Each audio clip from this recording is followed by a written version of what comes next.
कल्याणच्या ऐतिहासिक दुर्गाडी किल्ल्याच्या परिसरातील धार्मिक वाद दरवर्षीप्रमाणे यंदाही चर्चेत आलाय। बकरी ईदच्या दिवशी किल्ले दुर्गाडीवरील मंदिरात हिंदू भाविकांना प्रवेश बंदी करण्यात आली आहे। तसंच वर्षभरातील इतर दिवशी किल्ला परिसरात कोणत्याही प्रकारची इस्लामी उपासना करायला मनाई असल्याचे आदेश जिल्हा प्रशासनाने जारी केले।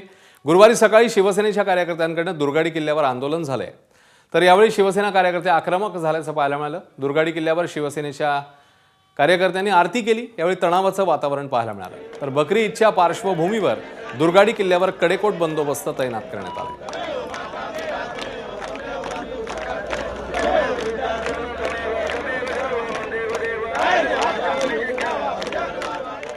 तर या सगळ्या संदर्भात ठाकरेंच्या शिवसेनेने आणि शिंदेंच्या शिवसेनेने नेमकं काय म्हटलंय, काय प्रतिक्रिया दिली आहे ती बघूया।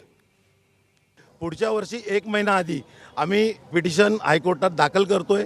त्या दृष्टीने आमचे पेपर सगळे गोळा करण्याचे काम झालेलं आहे आणि पुढच्या वर्षी आम्ही याचा सोक्षमोक्ष हायकोर्टात लावू आणि 100% आम्हाला न्याय मिळेल। कारण घटनेचं 25 कलम असं सांगतं, एका समाजाला न्याय देताना दुसऱ्या समाजावर अन्याय होता कामा नये।